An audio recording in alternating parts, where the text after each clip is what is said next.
Om Sai Ram. Welcome to बंदे हैं हम साईं के। बाबा की कृपा से आप लोगों को एक बहुत प्यारी सी लीला बता रही हूँ जो एक डिवोटी ने हमारे साथ शेयर किया है। मैं उनका नाम तो नहीं जानती पर अनुभव बहुत प्यारी है। बाबा की उदी की ही एक लीला हुई है तो वो मैं आपके साथ साझा करूँ उससे पहले एक और बात कि आप लोग भी अपने अनुभव शेयर कीजिएगा। मैं व्हाट्सएप ग्रुप का लिंक कम्युनिटी पोस्ट पे रेगुलर डालती हूँ, मैं डिस्क्रिप्शन में भी डाल दे रही हूँ। साथ ही इंस्टाग्राम, टेलीग्राम और ईमेल आईडी के भी डिस्क्रिप्शन में दिए हुए हैं लिंक्स, आप वहाँ से भी शेयर कर सकते हैं। अब अनुभव की बात करें तो साईं बाबा की जो उदी होती है उसकी तो कृपा कितनी ही होती है, क्या ही बोलूँ।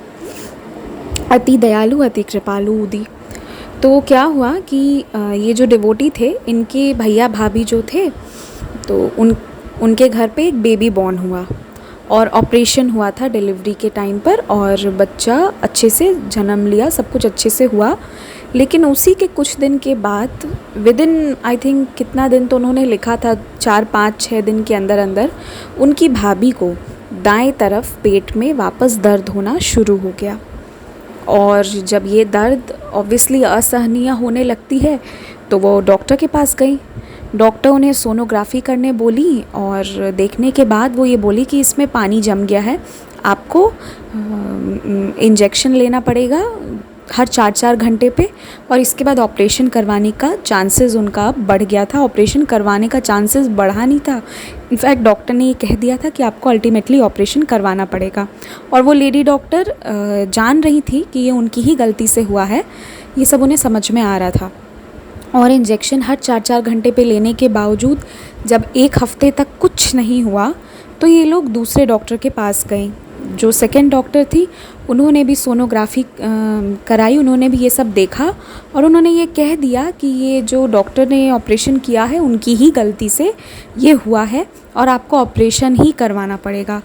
तो ऑपरेशन करवाने से मन घबरा रहा था, अभी 10-12-15 दिन पहले ऑपरेशन हुआ है और फिर से ऑपरेशन करवाना पड़ेगा।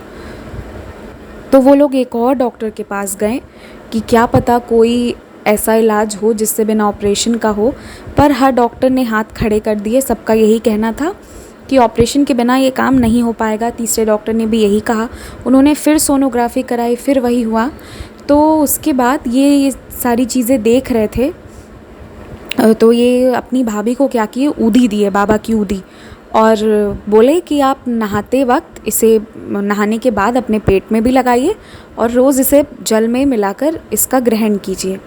ऐसा करके वो बोले और इधर बाबा से उन्होंने ये बात कही कि बाबा अगर ये ठीक हो जाएंगे तो मैं आपको नारियल का भेंट करूँगा, मैं आपको 2 जोड़े नारियल चढ़ाऊँगा। ऐसा करके उन्होंने ये बात कहा और अपनी भाभी को दे दिए। फिर भाभी को हॉस्पिटल जाना था ट्रीटमेंट करवाने का, क्योंकि जो इधर 4-4 घंटे पे जो इंजेक्शन चल रही थी वो तो चल ही रही थी जो फर्स्ट वाले डॉक्टर का दिया हुआ था। लेकिन बावजूद इसके फाइनली अब एक डिसीजन पे आना था, ऑपरेशन होगा या नहीं होगा।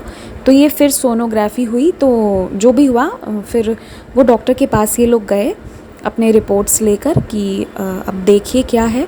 तो वो डॉक्टर बोली कि नहीं, ये तो अपने आप ही सूख रहा है पानी, आपको नहीं करवाना पड़ेगा ऑपरेशन। और धीरे धीरे करते आप लोग विश्वास कीजिए वो पूरी तरह ठीक हो गया। जहाँ हर डॉक्टर का यही कहना था कि ऑपरेशन होगा, बाबा बदल के रख दिए रिपोर्ट्स को, वहाँ ये हो गया कि ऑपरेशन करवाए बिना ही वो ठीक हो गई, पूरी तरह ठीक हो गई।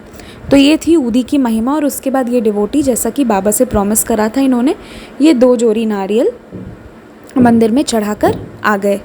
तो ये एक अनुभव था उदी की महिमा। उदी के बारे में आप लोग बहुत लोग पूछते हैं ना, तो देखिए यही है उदी से जुड़ा कितना प्यारा एक्सपीरियंस है। तो उदी का सेवन ज़रूर कीजिए। और बहुत सारे लोग मुझसे ये कहते हैं कि मेरे पास शिरडी की उदी नहीं है, उनके लिए मैं एक बात कहना चाहती हूँ, जो बाबा शिरडी में है वही बाबा आपके घर पे बैठे हुए हैं। बाबा तो सेम है ना, तो उदी में क्यों फ़र्क करते हैं। जो उदी आपके घर पे बनती है, जो उदी आपको आपके मंदिर में मिलती है, उसकी शक्ति क्या कम है। उदी उदी है, आपके विश्वास पे डिपेंड करता है। इसलिए अगर शिरडी की उदी नहीं भी है तो आपके घर पे जो उदी है उसका सेवन कीजिए और उदी में भेदभाव मत कीजिए। ओम साई राम। आप भी अपने अनुभव ज़रूर शेयर कीजिएगा।